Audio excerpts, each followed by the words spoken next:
نحمدہ ونصلی علی رسولہ الکریم. محترم ناظرین السلام علیکم ورحمۃ اللہ وبرکاتہ. گفت و شنید میں خوش آمدید. توصیف احمد خان صاحب ہمارے ساتھ ہیں. توصیف صاحب السلام علیکم. وعلیکم السلام. توصیف صاحب، آپ کو اطلاع دی جاتی ہے کہ ہمارے ملک کا نظام فرسودہ ہو چکا ہے، تباہ ہو چکا ہے، فرسودہ ہو چکا ہے. رہ گیا. اور ہم اگر یہی نظام چلتا رہا تو اگلے 10 سال بعد بھی ہم یہی مسائل ڈسکس کر رہے ہوں گے. اور یہ بیان جو ہے بہرحال سب لوگوں کے سامنے آیا ہے. ہمارے ایک اہم عہدے پر فائز جو ہیں عہدیدار، ان کی طرف سے بیان آیا ہے، اور وہ کوئی کانفرنس ہی ہو رہی تھی جس میں انہوں نے بیان دیا. تو انہوں نے جتنے بھی کنسرنز اٹھائے اور جو بھی باتیں ہوئیں تو بظاہر ایسا ہی لگتا تھا کہ ان باتوں میں وزن ہے. اور لیکن کچھ سوالات پیدا ہوتے تھے کہ بھائی آپ کو بڑی جلدی خیال آیا، یا آپ تو بہت عرصے سے تھے، اور اب آپ یہ خیال جو آیا ہے اس کے پیچھے کیا مقاصد ہیں؟ کیونکہ عربی زبان میں ایک مقولہ بڑا اچھا ہے جو کافی فٹ ہوتا ہے، کلمۃ حق ارید بها الباطل. بات تو ٹھیک ہے لیکن پیچھے مراد جو ہے وہ ذرا مشکوک ہے. تو اس لحاظ سے میں چاہ رہا ہوں کہ آج کے پروگرام میں ذرا ہم دیکھ لیں کہ واقعی نظام فرسودہ ہوا ہے، اور یہ کب سے فرسودہ ہے، ایک بات اس کے موٹیوز کیا ہیں، اور اس کے بعد اس فرسودہ نظام کو ٹھیک کرنے کے لیے کیا کیا جا سکتا ہے. یہ بہت اہم بات ہے، اس لیے کہ یہ بحث پورے میڈیا میں پھیل گئی کہ جناب نظام فرسودہ ہے. کچھ لوگوں نے اسٹیٹمنٹ کو دینے والے شخص کے اوپر اعتراضات اٹھائے، سوال اٹھائے کہ وہ کس کی بات کر رہے ہیں، کس کا نیریٹو بیان کر رہے ہیں. کچھ نے کہا نہیں بات ٹھیک ہے کہ اب اس معاملے پہ اگر واقعی حالات ایسے خراب ہیں تو پوری قومی کانفرنس بلانی چاہیے فلاں، اور بہت ساری باتیں ہوئی. ذرا ہم ڈسکس کرتے ہیں اس کے اوپر. سر، نظام کے فرسودہ ہونے کا لٹمس ٹیسٹ کیا ہے؟ پہلی بات تو یہ کہ جو محسن نقوی صاحب نے فرمایا ہے، وزیر داخلہ ہیں ہمارے، اسی تباہ شدہ نظام کے وہ وزیر داخلہ ہیں، اور اسی تباہ شدہ نظام کے وہ پی سی بی کے چیئرمین. تو یہ فیصلہ تو اب پبلک کرے گی کہ بطور وزیر داخلہ وہ اس تباہ شدہ نظام میں ایک کامیاب منسٹر ہیں. اس نیشنل الیکشن پلان پر عمل درآمد میں کیا وہ کامیاب ہوئے ہیں؟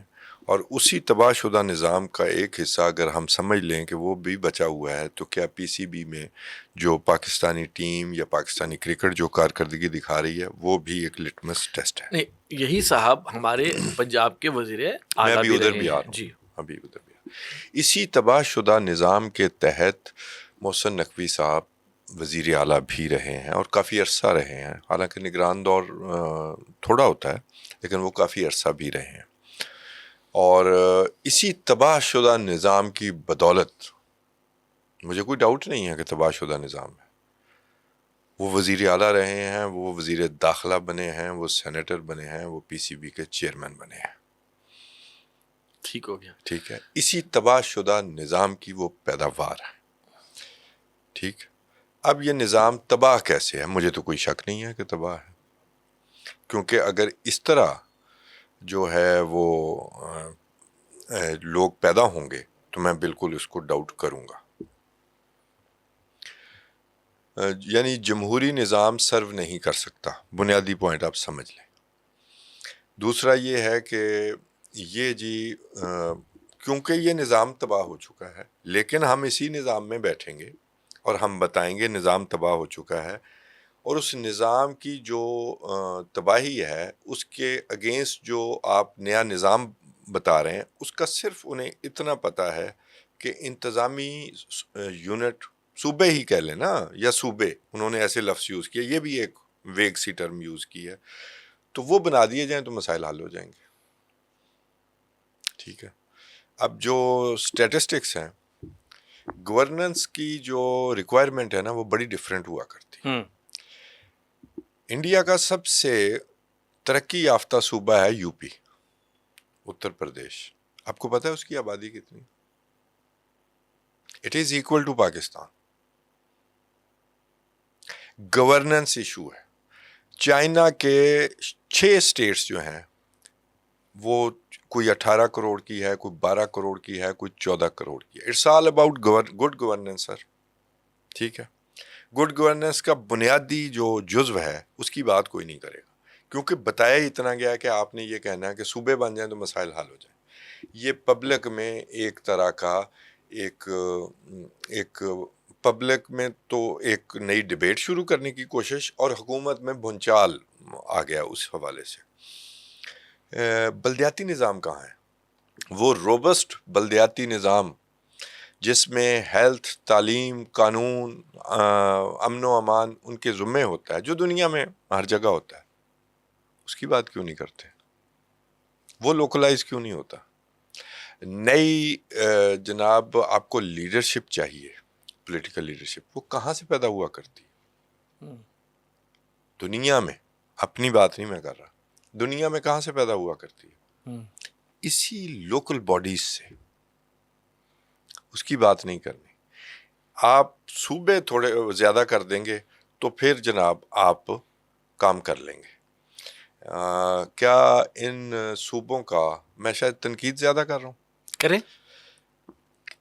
کیا ان صوبوں کا تعلق امن و امان سے ہے؟ کیا صوبے چار ہونا کے پی، بلوچستان یا کشمیر میں کسی امن و امان کی بہتر حالت کو روکتے ہیں؟ کیا ہمیں کسی دور میں 1 یونٹ ملک کے لیے ضروری نہیں بتایا گیا؟ مغربی پاکستان مشرقی پاکستان والوں کی اکثریت کے ایکول کرنے کے لیے تب کہتے تھے کہ 1 یونٹ، لوگ کہتے تھے کہ نہیں ہونا چاہیے، ان کی اپنی اپنی شناخت ہے 4 صوبوں کی. ہم نے کیا، تب یہ ملک کے لیے بہت ضروری تھا، نہیں تو نظام تباہ ہو گیا. ٹھیک ہے. اس کے بعد ابھی فاٹا کا کتنا بڑا علاقہ ہے، اس کو کے پی میں ضم کیوں کیا گیا؟ صوبہ بنا دیتے. ایسے ہی ہے سر. اس ملک کی تاریخ ہے کہ ایوب خان پہلے 6-8 سال پیچھے بیٹھ کر سازشیں کرتے رہے، بعد میں اس ملک میں اصلاحات لانے کے لیے آئے، ریفارمز. ملک نہیں بچے گا نہیں تو، اور ہم نے تالیاں بھی بجائی. بلکہ ملک انتہائی خطرناک حالات سے گزر ہمیشہ رہا سے. ہے. ٹھیک ہے. جا ریفارمز شروع ہو گئیں جی وہ، اور پھر ان ریفارمز کا نتیجہ یہ ہوا، سو کال ریفارمز کا، کہ یحییٰ خان کو تو ہم بلا وجہ گالی دیتے ہیں، وہ تو اسکیپ گوٹ ہے. مشرقی پاکستان ٹوٹنے کی بنیاد ایوب خان کا کچھ 6-8 سالہ مارشل لا لگانے سے پہلے کا دور، جی، اور اس کے بعد اس کے اقتدار کا دور. ہمارا کام ہو چکا تھا. پھر ضیاء الحق صاحب تشریف لے آئے. ریفارمز. ملک میں کرپشن بہت ہے، ملک پھر حالات انتہائی حالات خراب حالات ہیں. خطرناک حالات اور ہوتے پھر انہوں نے ایک اور کام کیا، اور یہ پولیٹیکل پارٹیز کی درستگی ہونی چاہیے. اچھا ایک چیز ہے جس بات کی میں آپ کو بتاؤں، یہ تمام ڈکٹیٹرشپس نئی لیڈرشپ پیدا کرنے کے لیے تاکہ وہ ان کو سہارا دے سکے، یہ لوکل باڈیز کے الیکشن کرواتے رہے. یہ ان کا احسان ہے، حالانکہ ان کا کام نہیں تھا، وہ اپنے حلف کی بھی خلاف ورزی کرتے رہے، لیکن یہ ان کے دور میں ہوتے رہے لوکل باڈیز کے الیکشن. ساتھ انہوں نے جناب اپنا رائٹ ونگ کا ووٹر اپنے ساتھ، کیونکہ peoples party central left type party تھی نا، تو پنجاب کو خاص طور پر ٹارگٹ کیا اور رائٹ ونگ کا ووٹر ساتھ لگانے کے لیے ایک مذہبی بھی ٹچ دیا کہ میں تو جی اسلامی نظام بھی لے کے آؤں. جب 90 دن کے انتخابات سے مکرے تو پھر یہ کہا سائیکل بھی چلائی تھی جی سائیکل بھی چلائی، اور سائیکل کے پیچھے 600 سائیکلیں تھیں، اور اس کے پروٹوکول پہ جتنے پیسے لگ گئے وہ ہفتے بعد بند کرنا پڑ گیا. پٹرول تو خرچ نہیں ہوا نا اس میں. نہیں پیٹرول نہیں، اس کے پروٹوکول پہ جو گاڑیاں چل ٹھیک رہی ٹھیک تھیں ٹھیک. ان کی حفاظت کے لیے، وہ ایک اور تماشا تھا. تو وہ اسلامی ٹچ بھی چلا، رائٹ ونگ کو بڑے اچھے طریقے سے وہ کیپچر کرنے میں بھی کامیاب ہو گئے. بعض لوگ کہتے ہیں کہ شاید وہ اسلامی نظام کبھی بھی نہیں، جو بندہ اپنا حلف توڑ کے آیا ہے پہلے تو اس کا محاسبہ وہاں ہونا ہے. ٹھیک ہے، اسلامی نظام تو وہاں سے شروع ہوتا ہے. تو وہ بیچ گئے. تب بھی ریفارمز آئی تھیں بہت ساری، ریفارمز کے نام پر اپنے مخالفین. پھر مشرف کا بھی ڈیولوشن پلان بڑا اچھا تھا. ٹھیک ہے، ٹرکل ڈاؤن. تو ڈیولوشن پلان. پھر جناب وہ سیاسی پارٹیوں میں اپنی بادشاہت ہے. اب سیاسی پارٹیوں کی طرف آ جاتے ہیں. یہ سیاسی پارٹیاں کس کی پیداوار ہیں؟ یہ لیڈرشپ کس کی پیداوار ہے؟ یہ بادشاہتیں کیسی بنی ہیں؟ یہ سر ایک مکمل اشرافیہ ہے جس میں سیاستدان بھی شامل ہیں، جس میں باقی عناصر بھی شامل ہیں، اور یہ مل جل کر ایک دوسرے کی سلیکشن کرتے ہیں. تو محسن نقوی صاحب کو صرف یہ مسئلہ نظر آتا ہے. میرے پاکستان کے عوام کا، کسی ریڑھی والے کا، دکاندار کا، کسی چھوٹے تاجر کا، اس کا مسئلہ تو تھانے میں ہے، اس کا مسئلہ تو ریونیو ریکارڈ میں ہے، اس کا مسئلہ تو پٹواری کے ساتھ ہے، اس کی بات نہیں کریں گے. وہ تمام عناصر سٹیٹس کو کی نشانیاں ہیں جس کے ذریعے پٹواری سے چلتا ہوا نظام اے سی تک پہنچتا ہے اور ڈی سی تک پہنچتا ہے، ڈی سی ضلع کی سیاست تک کنٹرول کرتا ہے. کیا ایسے نہیں ہو رہا؟ اس کی بات کبھی نہیں کی جائے گی. اور موٹیو جو آپ نے کہا، موٹیو کیا ہے؟ میرا سوال یہ ہے کہ یہ فرسودہ نظام کب سے شروع ہوا ہمارے پاکستان میں؟ 47 سے، روز اول سے. اور اسی فرسودہ نظام کے ذریعے ہی جو ہے نا ہم ویسے پاکستان بنا بھی، یعنی جمہوریت کے ذریعے بنا. مسئلہ یہ ہے کہ سر جمہوریت کیوں نہیں چلنے دی گئی، اس کا جواب بھی دینا ہے. سر یہاں پہ میں تھوڑا سا کرنا چاہوں گا کہ پارٹیشن سے پہلے نہرو ایک اعلان کرتا ہے کہ ہندوستان یا پارٹیشن کے بعد جو ہے وہ ہم جاگیرداری ختم کر دیں گے. تو جتنے مسلمان جاگیردار تھے کانگریس میں، وہ سب کے سب مسلم لیگ کے اندر آ گئے. اور جب یہ دونوں ملک الگ ہوئے تو بھارت میں فرام ڈے ون جو ہے وہ جاگیرداری صفر تھی، یہاں جاگیرداری بھرپور تھی. ٹھیک ہے، تو میں یہ سمجھتا ہوں، جیسے آپ نے کہا نا کہ 1947 سے ہی جب سے یہ ہوا، اس کے پیچھے جو جب لوگ ایسے وہاں پر جو جاگیردار وڈیرے جب یہاں پہ آ گئے، جن کو کہ جاگیریں انگریزوں سے وفاداری کے نتیجے میں ملی تھی، اس میں بڑے بڑے میرے خیال میں سجادہ نشینوں کے نام بھی شاید آ سکتے ہوں گے، بڑے بڑے پاکداروں کے نام آئے ہیں اس کے اندر، کہ وہ سب کے سب مسلم لیگ میں آئے اور پاکستان بنانے میں شامل ہوئے. اور وہ جاگیرداری نظام آج تک پروٹیکٹڈ نظر آ رہا ہے. ان دو ملکوں کا کمپیریزن کرتے ہیں تو انڈیا اور پاکستان دونوں جمہوری ملک ہیں. انڈیا ورلڈ بگیسٹ ڈیموکریسی کہلاتی ہے، اور وہاں نظام یہی کامیاب ہے. وہاں پہ یہ نظام جو ہے یہ فرسودہ نہیں ہوا، کہنے کا میرا مقصد ہے. یہاں پر ایک تو وجہ یہ ہوئی کہ یہاں پر جاگیرداری سیٹ اپ رہا اور اس نے اس ملک کو پوری طرح کرپٹ کر کے رکھ دیا. دوسرا معاملہ یہ ہوا کہ یہاں پر ہماری اسٹیبلشمنٹ کو، فوج کو انٹرونشن کا موقع ملا ہے سیاست کے اندر، جو کہ انڈیا میں نہیں ہے. جی ظاہر. اور وہاں پر یہ دو واضح فرق نظر آتے ہیں. یہی فرق. ٹھیک ہے، وہاں پر امبانی ہیں، ٹاٹا ہیں، برلا ہیں، وہاں پر ہیں، ان کو وہاں پہ کوئی پریشانی نہیں ہے، وہ ٹیکس ادا کرتے ہیں. سر اس کے ساتھ اپنے پنچایت سسٹم بھی ہے، پنچایت سسٹم بھی ہے. وہ وہاں پر کوئی یہ نہیں آتا کہ فلاں کسی بڑے عہدیدار سرکاری یا فوجی عہدیدار کا بیٹا جو ہے وہ اس کو پارٹنر بنا لو یا فلاں کر لو. جی جی. یہ چیزیں، یا کوئی جرنیل صاحب کو لے آؤ، یہ فیض حمید صاحب نے بڑے بڑے شاندار مثالیں قائم کی ہیں. اللہ تعالیٰ بہت ساروں نے قائم کی ہیں، بہت سو نے کی ہیں. ٹھیک ہے، اور ہر ایک نے اپنے اپنے ہاتھ میں چلے جائیں، کسی نے کم نہیں کی. تو سر یہ اتنے 47 سے لے کے آج جا کر ایک وزیر کو یا ایک عہدیدار کو خیال آ رہا ہے ملکی نظام فرسودہ ہو گیا. سر بات یہ ہے کہ جس مقصد کے لیے پاکستان بنا تھا اس مقصد کی طرف اگر نہیں بڑھے تو وہ اس کا مطلب ہے کہ ہم بے مقصد چلے ہیں. جی بالکل. ٹیڑھ پہلے دن سے موجود ہے. آپ اس میں دائرے کا سفر دیکھتے ہیں، 47 سے چلے ہیں، آج 2026 ہے. کیا ہم وہیں کھڑے ہیں؟ ہم آج بھی اپنے نظام کے بارے میں فیصلہ کر رہے ہیں. آپ ذرا اندازہ تو کریں، آج تک ہم طے ہی نہیں کر سکے کہ ہم نظام کیا لانا چاہتے ہیں. کبھی یہ نہیں کامیاب، کبھی وہ نہیں کامیاب. ٹھیک ہے، پولیٹیکل پارٹیز بادشاہتیں بنی ہوئی ہیں، اسی وجہ سے تو کوئی ریزالو نہیں دے سکتی. اور آپ یہ دیکھ لیں کہ ہم 3 جگہوں پہ، میں تیسرے کو بھی محاذ سمجھتا ہوں. کشمیر میں ہمارے لیے ہمارے دشمن نے محاذ کھولا ہے. جی جی. اور ہمارے سادہ لوگ استعمال بھی ہوئے ہیں ظاہر ہے یہاں کے، لیکن دشمن احمق ہوگا اگر وہ وہاں کام نہیں کرے گا. کے پی بلوچستان میں دہشت گردی سے ہم نمٹ رہے ہیں، اور وہ دہشت گردی میں کیا ہے معاملہ بیسک دونوں جگہ پہ قوم پرستی والا. ہم کس وقت یہ کہ جی صرف صوبے بڑے ہو جائیں، زیادہ ہو جائیں، انتظامی یونٹ ہو جائیں تو مسئلہ حل ہو جائے گا. کتنا سادہ سا ہے یہ معاملہ.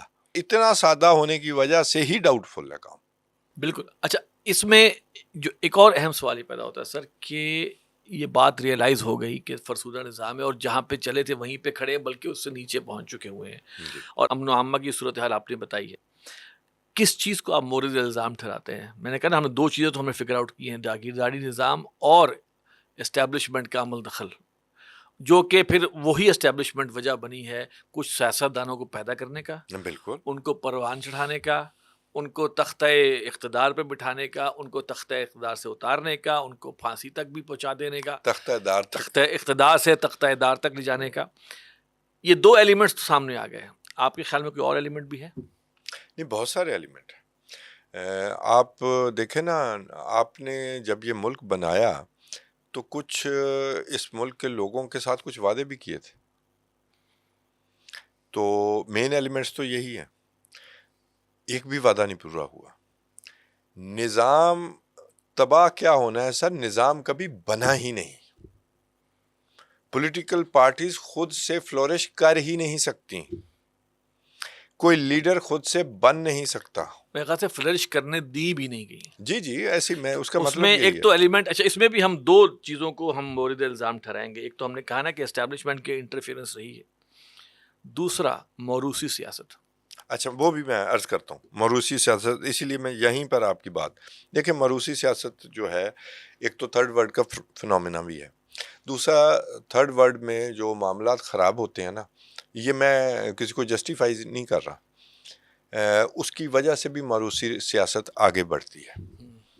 پاکستان کے حوالے سے آپ دیکھ لیں سر، جب کوئی لیڈر گرفتار ہوتا ہے، مقدمے میں ہوتا ہے، پھانسی پر چڑھنے والا ہوتا ہے یا چڑھ جاتا ہے، کوئی نہیں نکلتا سوائے سادہ لو کارکنوں کے یا اس کے گھر والوں سے. اچھا اگر وہ جیل میں ہے، اسے چھڑوانا ہے تو اس کے گھر والوں نے ہی نکلنا ہے، تو تب جا کر کو اس تحریک میں جان پڑتی ہے. تو خود بخود سسٹم، وہ جو جس کو کہتے ہیں سسٹم، اس ملک میں کبھی سسٹم نہیں بنا ہے. یہ جھوٹ ہے. یہ کوئی مکس سا کام بنا کر انگریز کا بنایا ہوا نظام چلایا جا رہا ہے. آج بھی وہی ڈی سی میں جس کی طرف اشارہ کیا، پٹواری، تحصیلدار، وہی کچھ ہے، اور انہی کی ایکسپلائٹیشن ہے.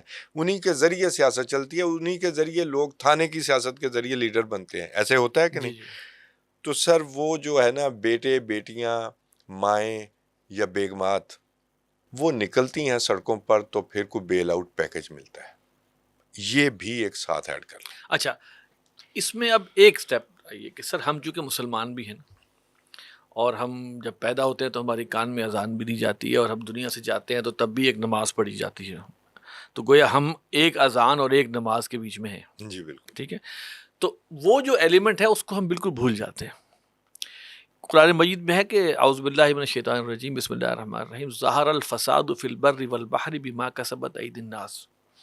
بر و بحر میں فساد پیدا ہو گیا بسبب لوگوں کے اپنے کسب کے، لوگوں کے ہاتھوں کی کمائی کے.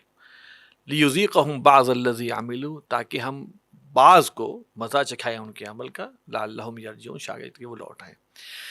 پھر ایک اور جگہ اللہ تعالیٰ فرماتا ہے افتؤمنون ببعض الکتاب وتکفرون ببعض، کیا تم کتاب کے کچھ حصے کو مانتے ہو کچھ کو نہیں مانتے ہو. فما جزاء من یفعل ذلک منکم الا خزی فی الحیاۃ الدنیا، تو نہیں ہے بدلہ اس کا جو ایسا کرے سوائے اس کے کہ دنیا میں ذلیل و رسوا کر دیا جائے. وہ یوم القیامت یردون الی اشد العذاب، قیامت کے دن دردناک عذاب میں ڈال دیا جائے. اچھا اب سر آئیں ذرا، پاکستان کلمے کی بنیاد پہ بنا، جی. اور اللہ سے رو رو کے دعائیں مانگیں کہ یا اللہ ایک ہمیں خطہ زمین عطا فرمائے جہاں پہ کہ ہم تیری عبادت کر سکیں. عبادت انفرادی طور پہ بھی ہوتی ہے، اجتماعی طور پہ بھی. اور اللہ تعالیٰ قرآن میں فرماتا ہے کہ ہم نے ان جنوں اور انسانوں کو نہیں پیدا کیا سوائے اپنی بندگی کے، وما خلقت الجن والانس الا لیعبدون. تو مسلمان ہونے کا، اور پھر اس کے بعد کہ ہمارے نعرے میں اور ہمارے وجہ بنیاد میں کلمے کا ہونے کا ایک تقاضا تو یہ بھی تھا نا کہ جب ہم یہاں پاکستان میں اگر آئے ہیں تو اللہ کا دین بھی قائم ہو، جو کلمے کی بنیاد ہے. مسجدیں بھارت میں ہیں، ہندوستان میں بھی مسجدیں تھیں اور آباد تھیں، اور آج بھی ہیں اور آباد بھی ہیں. وہاں پر روزے رکھنے پہ کوئی پابندی تو نہیں ہے. یہاں پہ اور وہاں پہ پھر فرق کیا تھا؟ جو قربانی دی گئی لاکھوں لوگوں کی، وہ کیا تھی؟ ٹھیک ہے. وہ جو مقصد تھا، جس مقصد کے لیے یہ ملک بنایا گیا کہ اللہ کے احکامات کی یہاں پر سربلندی ہوگی، اللہ کے خلاف کام نہیں ہوگا. ہمارا آئین بھی بول پڑا no legislation can be done repugnant to Quran and Sunnah, یہ ہماری آئین کی دفعہ ہے. ٹھیک ہے. اور اس کے ساتھ جو سلوک کیا گیا. تو یہ ساری کی ساری چیزیں وہ ہیں کہ سر عذاب اور کس کو کہتے ہیں. ہم اصل میں دنیاوی زندگی میں کاز اینڈ ایفیکٹ کے اتنے قائل ہو چکے ہیں کہ ہم ڈیوائن انٹرونشن کو بھول چکے ہیں. ٹھیک ہے. لیکن پھر بھی بہرحال مسلمان ہیں تو پھر بھی پانی پیتے ہوئے بسم اللہ پڑھتے ہیں, دوائی کھاتے ہوئے اللہ شافی کرتے ہیں, بھلے ہمارا ایمان اتنا گہرا ہو نہ ہو لیکن ہم پھر بھی کرتے ہیں. تو یہاں پہ کیوں ہم نہیں سمجھتے کہ یار یہ اس وقت جو حالات ہمارے ہوئے ہیں, نظام فرسودہ چلتا آ رہا 70-75 سال سے, اس کی اور کوئی وجہ نہیں ہے کہ ہم نے اللہ ہی کی باتوں ہی کی خلاف ورزی کی ہے. ہم نے کس ایماندار اور بندے کو عہدے دیے ہیں؟ کتنے ایمانداروں کو ہم نے عہدہ دیا ہے؟ ہم نے کتنے بے ایمانوں کو سروں پہ بٹھا کے رکھا ہوا ہے؟ ہم نے اس ملک کے اندر معاشی نظام کے اندر ہم نے سود کو گھسا کے رکھا ہوا ہے, اس کے بغیر چل نہیں رہا, اس کے بغیر چل نہیں سکتا بقول ان کے. ٹھیک ہے, ہمارے سیاست میں ہمارے ہاں اللہ تعالیٰ کہیں پہ نہیں پایا جاتا, معیشت میں ہمارے ہاں اللہ تعالیٰ کہیں نہیں پایا جاتا, اور معاشرت میں ستر و حجاب کے احکامات اور بے حیائی اور بے راہ روی جو اس ملک کے اندر پیدا ہو رہی ہے, تو کیا عذاب نہیں ہوگا؟ پہلی قومیں کیوں ہلاک کی گئی تھیں؟ ان میں تو ایک ایک گناہ تھے, ٹھیک ہے, ان میں رسول آئے, انہوں نے رسول کی نافرمانی بھی کی, لیکن گناہ جو تھے ان کی پاداش میں ان کو ہلاک کیا, قرآن مجید بولتا ہے. تو اس ایلیمنٹ کو ہم کیوں مس کر جاتے ہیں کہ دیکھیں یہاں پر جو لوگ بھی صاحب اقتدار بنے, جو بدنیتی سے جاگیردار یہاں آئے, انہوں نے بدنیتی قائم رکھی, وہ معاشرہ ان کے خلاف کھڑا نہیں ہوا. جنہوں نے اپنے عہدوں کا ناجائز استعمال کیا, جو اللہ کے حکم کے صریحاً خلاف ورزی, جنہوں نے لوگوں کی زمینیں کھائیں, لوگوں کے حقوق کھائے, کیا ہم نے ان کو ووٹ نہیں دیے؟ بالکل, کیا ہم نے, ہمارے عام لوگوں نے ان کے لیے جانیں نہیں دی؟ بالکل. تو اللہ کو اور اللہ کے رسول کو جو ہم نے اٹھا کے پس پرش نہیں رکھا ہوا, ہم نے اس شخص کو ووٹ دیا ہے جو تھانے میں جا کے میرا غلط کام جائز کروا سکے. جی بالکل. یعنی کہ میں حیران ہوتا ہوں کہ ہم کیوں نہیں سوچتے کہ یہ جو دنیاوی معاملات ہمارے اوپر بیت رہے ہیں, ان کے پیچھے اللہ کی سزا بھی تو ہو سکتی ہے. اور اس کے بعد اگر ہم جب تک یہ نہیں سمجھیں گے تب ہم جو بھی کوشش کر لیں گے, مثال کے طور پہ جناب یونٹ صاحب بنا لیں, چھوٹے کر لیں, بھائی سارے کے سارے بدعنوان لوگ, راشی لوگ وہیں بیٹھے ہوئے ہیں, کیسے آپ وہ یونٹ بنا کروا کے بھی کر لیں گے؟ سارے کے سارے قاتل وہاں بیٹھے ہوئے ہیں, تو کیا کریں گے آپ؟ تو سوال یہ پیدا ہوتا ہے کہ یہ ایلیمنٹ, میں چاہوں گا اصل میں کہ اس ایلیمنٹ کو لے کے آیا جائے. پوری دنیا کا نظام فرسودہ ہے سر. کیوں؟ نظام اگر کوئی سرمایہ دار نظام بنائے گا تو اپنے پریولیج کا خیال رکھے گا, اگر کوئی مزدور نظام بنائے گا تو وہ اپنے اس کا مفادات کا خیال رکھے گا, دوسروں کو کروائے گا. یعنی کہ کوئی بھی انسان جب بھی وہ کوئی نظام بنائیں گے تو وہ جو طبقہ پریولنٹ ہے اس نظام کے اندر, وہ اپنے لیے مراعات رکھے گا, دوسروں کو دبائے گا. بالکل ٹھیک. دنیا کا تمام نظام اس وقت دیکھ لیجئے, وہاں پر یہ بے شک آپ وہ جو چائنا کا نظام ہے یا مغرب کا نظام ہے, سب میں استحصال موجود ہے. سب اس لحاظ سے فرسودہ ہیں کہ کوئی بھی نظام جو ہے وہ عدل اجتماعی نہیں دے رہا. اسلام عدل اجتماعی دیتا ہے سر, لیکن مسئلہ یہ ہے کہ یہاں کے لوگوں کو, یہاں کے پولیٹیشنز کو یہ بات کسی طرح ان کے ڈی این اے میں ڈال دی گئی ہے کہ اسلام کی بات مت کرنا, اسلامی نظام کی بات نہیں کرنا. بھئی سب سے صحیح نظام وہ ہستی دے سکتی ہے جس نے انسانوں کو بنایا ہے. سب سے عادلانہ نظام وہ ہستی دے سکتی ہے جس نے تمام انسانوں کو تمام طبقات میں بنایا ہے. انا خلقناکم من ذکر و انثی, بے شک ہم نے تمہیں ایک مرد اور ایک عورت سے پیدا کیا. وجعلناکم شعوبا و قبائل لتعارفوا, اور ہم نے تمہیں گروہوں میں اور قبائل میں تقسیم کر دیا ہے تاکہ تم تعارف حاصل کر سکو. ان اکرمکم عند اللہ اتقاکم, سب سے باعزت اللہ کے نزدیک وہ ہوگا جو زیادہ متقی ہوگا. یہ ہے. تو کہیں پر بھی میں دیکھتا ہوں, میڈیا میں بھی ہم بات کرتے ہیں, کوئی اس اصل روٹ کاز کی طرف ہی نہیں آ رہا کہ روح ہی اڑ گئی ہے. ہندوستان ڈس انٹیگریٹ ہوا تھا لیکن واپس جڑ گیا, جی, اور وہاں نظریہ کیا تھا؟ ہندتوا کا, ایگزیکٹلی مذہبی نظریہ تھا جس نے واپس ہندوستان کو جوڑا. پاکستان کے اندر بھی وہ ہے. ہماری دیکھیں, ہمارے زبانیں اور ہماری ثقافت اور, ٹھیک ہے جی, ایون نسلیں فرق ہیں. پھر اس کے بعد بود و باش کے طریقے جو ہیں وہ فرق ہے. اگر ہم مغربی پاکستان اور مشرقی پاکستان کو بات کریں تو جو اسکائی واز دی لمٹ, دیکھیں جو کپڑے بنگالی خاتون پہنتی ہے وہ پٹھان خاتون سوچ نہیں سکتی پہننے. بالکل ایسے. ٹھیک ہے سر, جڑے کس بنیاد پر تھے؟ یا تو ہم نے اس وقت دھوکہ دیا تھا معاذ اللہ, لیکن جڑے سچی بات ہے اسی بنیاد. مسلم ہے تو مسلم لیگ میں ہے. نہیں سر, ہم نے نہیں دھوکہ دیا. وہ مشرقی پاکستان والے تو تحریک چلانے والے تھے جی, وہ بڑے خلوص کے ساتھ آئے تھے سر. خلوص کے ساتھ جو بھی آپ نے موقع نہیں دیا اور دھوکہ دیا. جی, یہ ہے بات. تو پھر میں کہتا ہوں اس بات پر ہمیں بحث کرنی چاہیے کہ سر ابھی تک کی جو وجہ ہے وہ ہماری بے عملی, بد عملی, نالائقی, جسے کہیں بددیانتی, حرام خوری, حرام کاری, یو نیم مینی تھنگس, وہ ہیں جب تک یہ نہیں ختم ہوں گے آپ کیسے کسی اس ملک کے یا اس نظام کو جو ہے اس کی فرسودگی کو ختم کر سکتے ہیں؟ وہی پولیٹیشین زیادہ صوبے بنا دیں گے, وہ آ کے بیٹھ جائیں گے, بیٹھیں گے تو وہی گورنر ہاؤسز بہت سارے ہو جائیں گے, وزیر اعلیٰ ہاؤسز بہت سارے ہو جائیں گے, پہلے ہی خرچے نہیں مان ان کے, ان کا ون مین شو ہی نہیں مان, ون مین شو ہی نہیں مان. تو سر بات ٹھیک کی انہوں نے, لیکن اصل بات کیا ہے, وچلی گل جس کو ایک صاحب کہا کرتے تھے نا کہ وچلی گل کوئی اور ہے, کہ وچلی گل یہ ہے کہ اس کو پہلے اپنے قبلے کو درست جب تک ہم نہیں کریں گے ہمارے معاملات. سر پاکستان بنتے ہی نا یہی سٹیٹس کو کی طاقتیں دوبارہ پاکستان پر انگریزوں کی جگہ صرف انہوں نے لے لی. کوئی نظام نہیں بدلا. جس نظام کا وعدہ کیا تھا ماسس کے ساتھ اس کا تو تصور ہی نہیں. ٹھیک ہے, اچھا جی ہم جمہوریت لے کے آئیں گے, صرف جمہوریت, وہ جو اسلامی نظام ہوگا ایک اسلامی مملکت بنائیں گے, ہم اپنی اسے تجربہ گاہ بنائیں گے, یہی باتیں ہوئی تھی. جی اسی بنیاد پر لوگ آئے تھے. وہ تو چلے دور رہ گی, وہ جمہوریت بھی نہ آ سکی. اب یہ دیکھیں کتنا سادہ سا حال ہے نا کہ صوبے بنا دیں اور نیچے کوئی چیز چینج نہیں ہوگی. اور کون کہہ رہا ہے؟ جو سٹیٹس کو کی طاقتیں, جو اپنا کام پچھلا مکمل نہیں کر پائے تو نیا جو ہے وہ اب دیکھیں نا, یا تو پورا وہ ایک چارٹر دیتے کہ اس میں ایک چارٹر میں ایک کلاز ہوتی کہ صوبے اور بنا دیے جائیں. ٹھیک ہے, نہیں, مین بس یہی ہے کہ یہ کر دیں بس, باقی کسی چیز کو نہیں چھیڑنا. نہیں, ایک اور چیز بھی ہے نا کہ موجودہ جو سیاسی نظام ہے یا سیاسی پارٹیز ہیں وہ بھی نل اینڈ وائڈ ہو گئی ہیں. ٹھیک ہے, یہ بھی اس کا مطلب ہو سکتا ہے کہ اپنے نئے لوگوں کو لایا جائے. جی تو لے آئیں, جی پھر لے آئیں.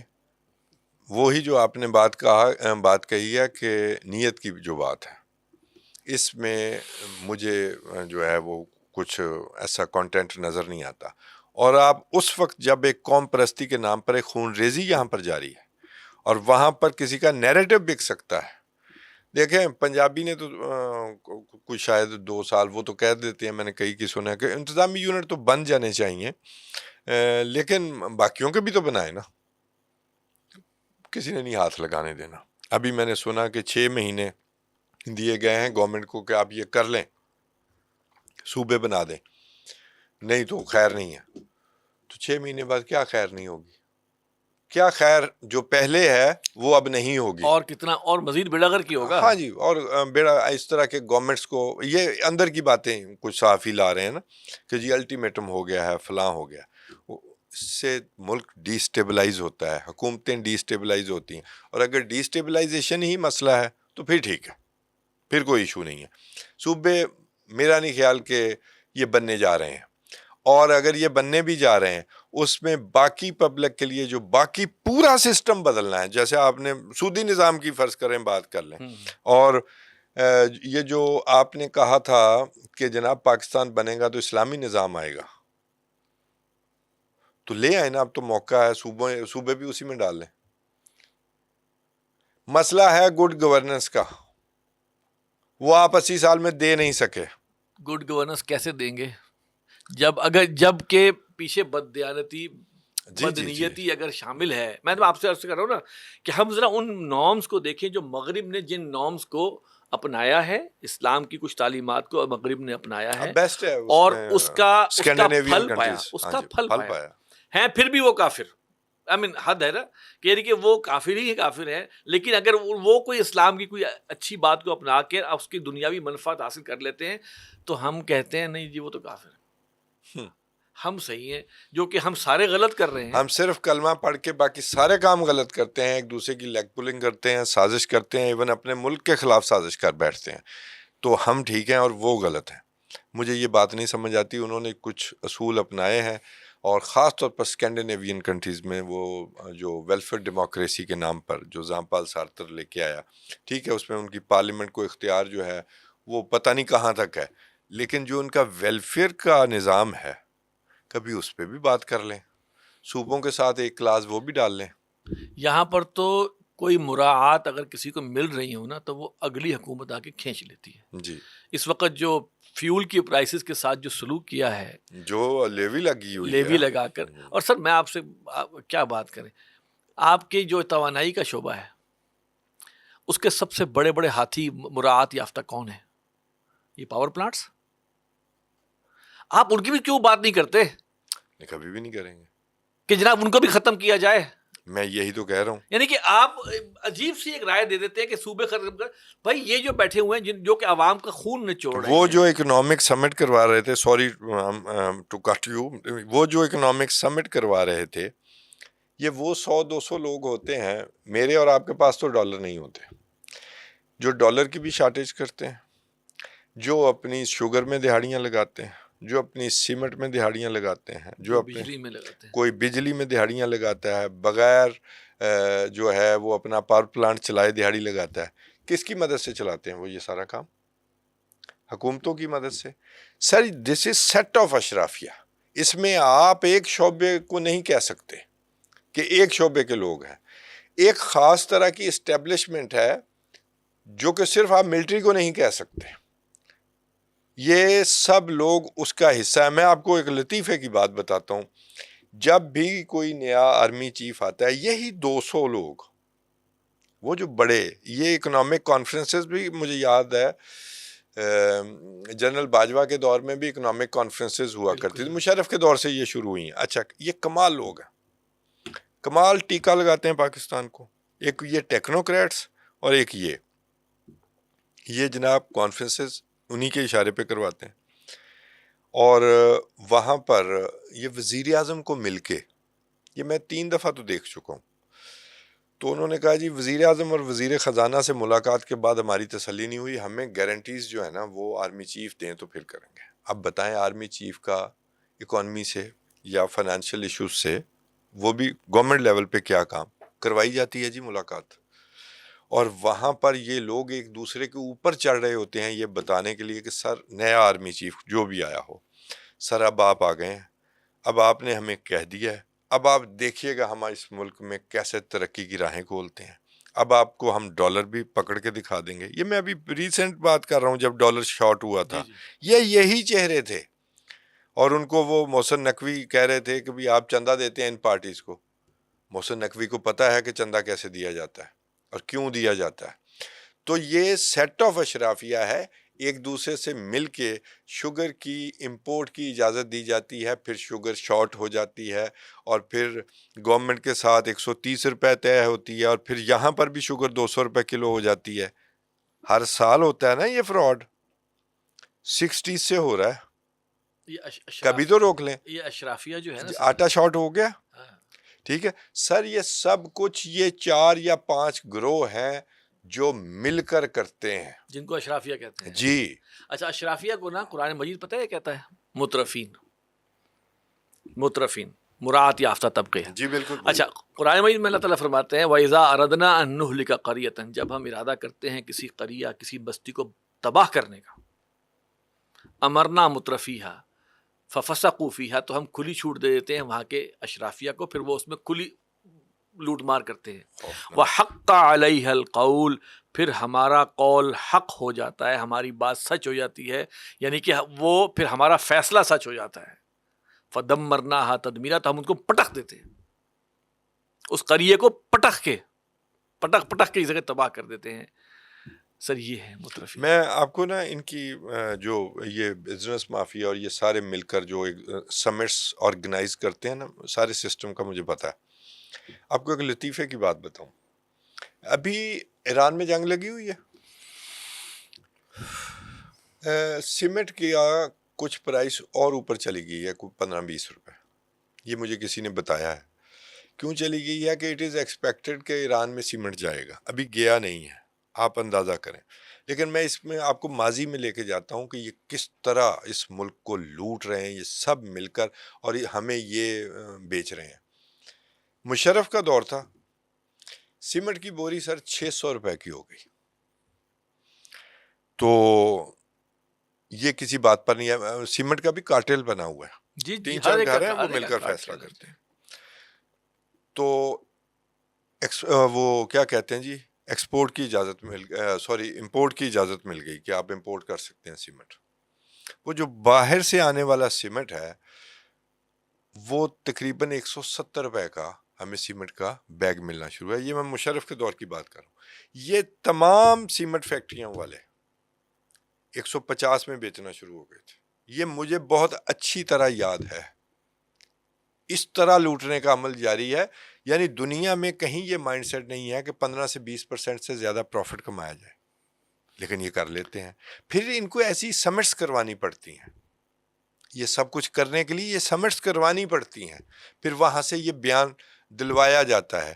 میاں عامر صاحب اس کے خاص طور پر پروپوننٹ ہیں کہ جی صوبے اور ہونے چاہیے. تو ابھی آپ باقی صوبوں سے کروا لیں, پنجاب سے بعد میں کروا لیجئے کہ پنجاب تو پہلے بھی ہوا تھا. نان سٹیک ہولڈر ہیں وہ اس کام میں.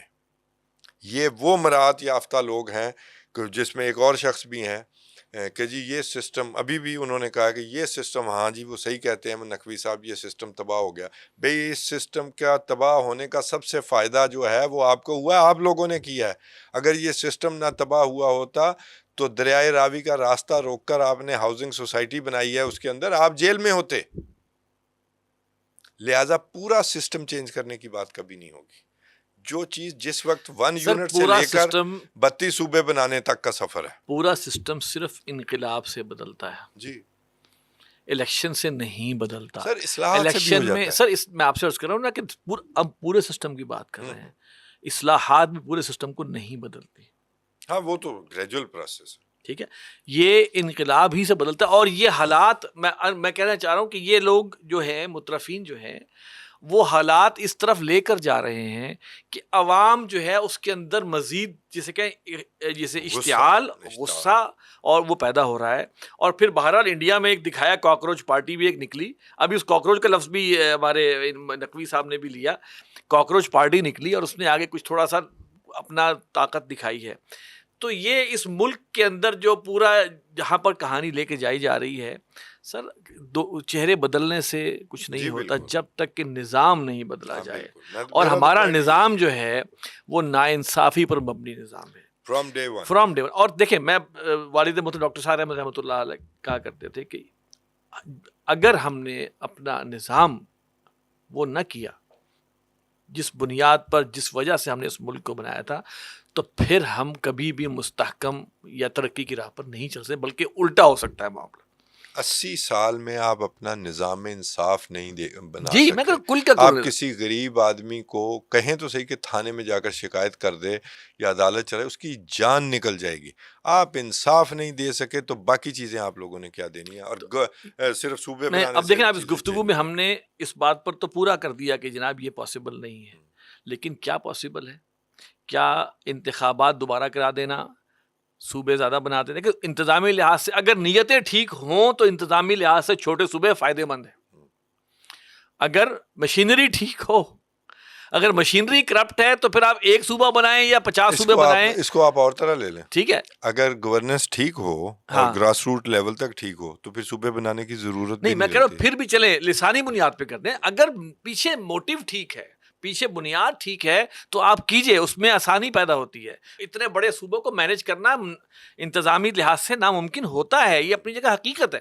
اس کی مینجمنٹ, نیت ہو مینجمنٹ بہتر کرنے کی, بھائی نیت ہو یہ, تو پھر آپ اس کی بات کریں.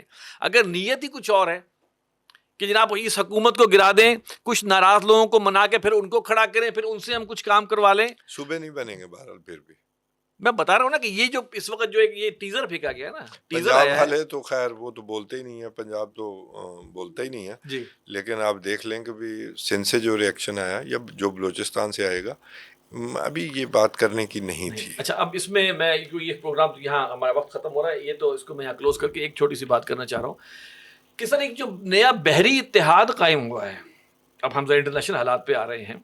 پاکستان نے سعودی قیادت میں بحری جو اتحاد تھا, بحری دفاعی اتحاد بنا ہے. اس کے اندر پاکستان بھی شامل ہے, اس کے اندر اور کون کون سے ملک شامل ہیں یہ ذرا دیکھتے ہیں.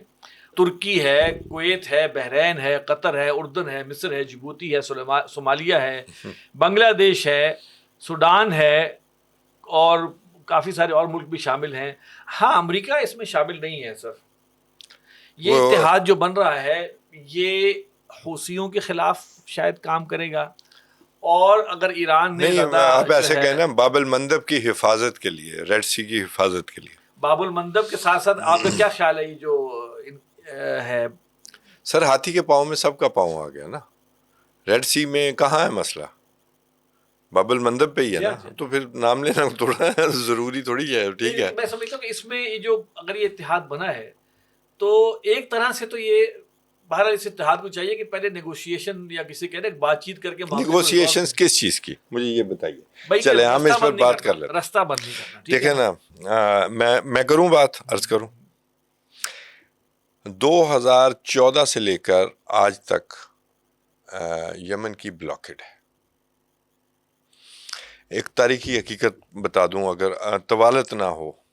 1990 میں صدام حسین نے حملہ کیا کویت پر. تب وہاں پر یمن کے علی عبداللہ صالح صدر ہوا کرتے تھے. وہ بھی عامر تھا, وہ نظام بدلنے آیا تھا پھر صدر ہی رہا. تو پہلی دفعہ ہوا یہ کہ وہ ہی was very close to Saudi and America. تو اس نے کہا شاید دنیا چینج ہونے والی ہے, صدام نے کویت پر قبضہ کر لیا, اور افواہ یہ تھی کہ بھی صدام کو مشورہ جو ہے وہ امریکہ نے دیا تھا. تو یہ سلامتی کونسل کا غیر مستقل رکن تھا اس وقت یمن بھی اور کیوبا بھی. جیمز بیکر واز وزیر دفاع. تو وہ ان سے ملا, اس نے کیوبا والوں کو بھی تھوڑا سا کہا, کیونکہ کیوبا پر زیادہ زور نہیں چلتا تھا. تو انہوں نے اسے کہا کہ بھی ساری دنیا ہمارے ساتھ ہے, تو آپ کے کوئی غیر مستقل رکن ہونے کے طور پر کوئی مسئلہ بھی ایسا نہیں بنے گا, لیکن آپ انسان بنیے گا اور وہاں ووٹ کرنا ہے. سر ہوا یہ کہ وہ کیا کہتے ہیں کہ بھی بس ایک قدم غلط پڑا تھا راہ شوق میں, پھر دیر تک منزل ہمیں ڈھونڈتی رہی. یمن نے ووٹ دے دیا صدام کے حق میں. ایک دن کے اندر اندر 20 لاکھ یمنی جو ہیں وہ وہاں سے نکال دیے گئے سعودیہ سے, اور وہ ان کے ہاں ایک وہ کٹ ٹائپ کوئی چیز ہے وہ کھا کے وہ گزارا کرتے رہے. کارڈ بورڈ کے اور ٹینٹوں کے گھروں میں رہتے ہیں وہ تب سے. اور پھر یہ ہوتی بھی آ گئے, پھر ایک اور پراکسی آ گئی, اس کو سعودیہ کی حمایت حاصل تھی. پھر علی عبداللہ صالح کی بھی فورسز تھیں, اس کو ملک چھوڑنا پڑا. سعودی عرب میں وہ قتل ہو گیا. اب 3-4 وہاں پر, پھر سعودی عرب اور یو اے ای کا مسئلہ ہو گیا, 2 بن گئیں. تب سے حالات خراب ہیں, وہ بھوکوں مر رہے تھے. پھر یہ ہوتیوں کو جناب ہاتھ ایران کا مل گیا, یہ تگڑے ہونے شروع ہوئے. 2014 سے بلاکڈ جاری ہے, ان کا بلاکڈ ہے, اس کی وجہ سے انہیں مشکلات ہیں. پھر اب جب ہوتی گئے تھے یہاں پر ایران, تو ان کا واپسی جو اڑا دیا گیا, تو انہوں نے کہا سعودیہ نے حملہ کیا, تو انہوں نے بھی بلاکڈ کا اعلان کیا.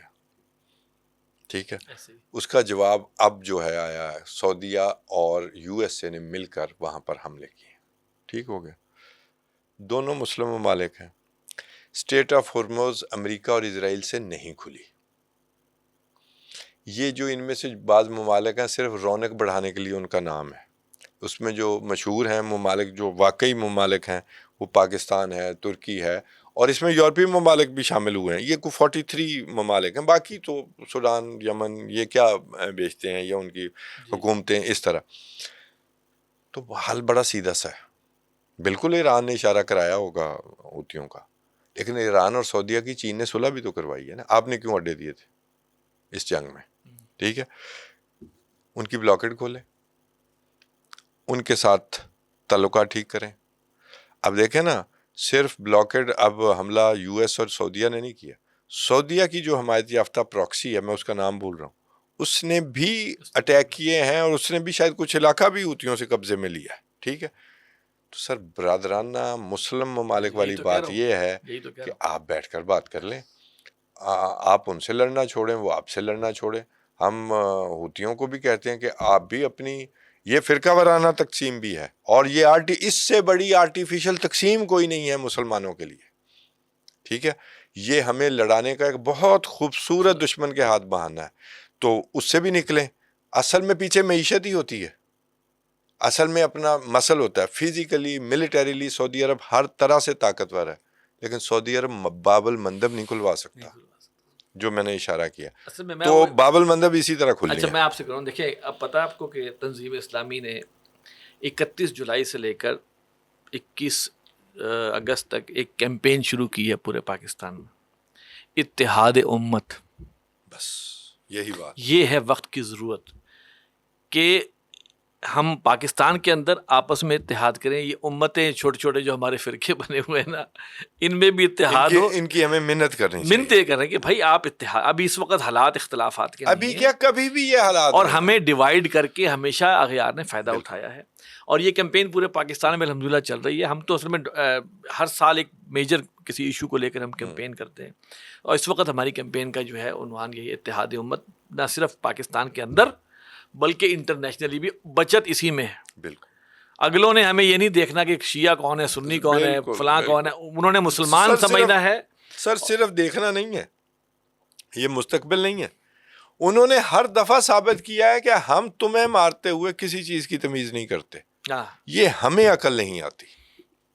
جی بالکل, ہمیں, اور اللہ تعالیٰ ہمیں توفیق دے کہ ہم یہ جو ہے اس کو سمجھیں اور اکٹھے ہوں. اور پھر اس ملک کے اندر جو صورتحال ہے, جو اشرافیہ کا معاملہ ہے, اللہ تعالیٰ ان کو ہدایت دے.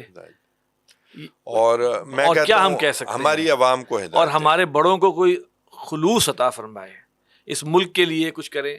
میں تو کہتا ہوں اگر آگے جا کے اگر ایک بھی ہے وہ اچھا کام کرنا ہو تو یہ کر لیں کہ اس ملک کے اندر 17ویں گریڈ سے اوپر کا عہدہ اور اسمبلیوں کی سیٹ صرف اس شخص کو ملے گی جس کی صرف ایک شہریت ہو پاکستان کی.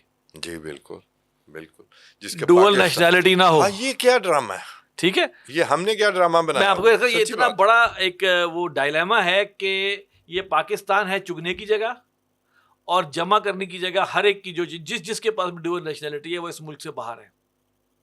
یہاں کھاؤ, لوٹو کھسوٹو, جو مرضی کرو, عوام پر سختیاں جتنی مرضی کرو. اور وہ اللہ توفیق دے کوئی ایسا ریفرینڈم کرایا جائے نا کہ ڈوئل نیشنلٹی والوں سے کہا جائے بھائی جان آپ باہر رہ کے انجوائے کریں. اس ملک کے جو نظام کار کے اندر جو ہے نا وہ آپ بالکل جو ہے نا وہ آپ کی وہ نہیں ہے ویلیو. سر یہ معاملہ بڑا سیدھا سا, میرا تو موقف اس میں بڑا اسٹریٹ ہے. جب آپ نے باہر کی بھی نیشنلٹی لے لی, ملکہ وکٹوریہ کے ہاتھ پر آپ نے بیعت بھی کر لیا کہ ہم آپ سے وفادار رہیں گے, تو ہمیں تو کوئی اعتراض نہیں, آپ ایک ملک کے شہری رہیں. یہ ایک دو ملکوں میں یہ ڈرامہ ہوتا ہے, وہ اسرائیل میں بھی یہی کچھ ہوتا ہے, اور یہ ہمارا یہ ختم ہونا چاہیے. سوال کا جواب دیں, بڑا سخت سوال ہے. جب وہ یہ بیعت کر لیتے ہیں چاہے وہ امریکہ کی ہو, تو پھر اس بیعت کو پورا وہ کرتے ہیں. بالکل, اور کم از کم ہمیں تو خبردار رہنا چاہیے. ٹھیک ہے, پھر وہ اس بیعت, مجھے کوئی ایک آپ گواہی دے دیں کہ انہوں نے اس بیعت کو پورا نہ کیا اور یہاں کی شریعت کو پورا کیا. اللہ معاف کرے. اتنے محب وطن ہوں تو بڑے بڑے سوکھے لوگ بھی تو گئے ہیں نا, اپنے بچے پہلے بھیج دیتے ہیں, خود بعد میں چلے جاتے ہیں, تو وہ پھر پاکستان میں رہتے. تو میرا تو بالکل یہ ایمان نہیں ہے کبھی یہ ایسے لوگوں کو ہم اپنے سروں پہ بٹھائیں. وہ ہمارے شہری ہی نہیں ہے. میرا تو سیدھا سا موقف ہے. بہت شکریہ توصیف صاحب. ناظرین یہ تھا ہمارا پروگرام, تھوڑا سا نظریاتی نوعیت کا تھا. اس پروگرام کے بارے میں ہمیں رائے ضرور دیجیے گا. کمنٹس میں آپ ہمیں رائے دے سکتے ہیں, سوال کر سکتے ہیں, آپ ہمیں ای میل کر سکتے ہیں. ہمارا ای میل ایڈریس ہے media@tanzeem.org. اگلے پروگرام تک کے لیے مجھے اور توصیف احمد خان صاحب کو اجازت دیجیے. السلام علیکم ورحمۃ اللہ وبرکاتہ.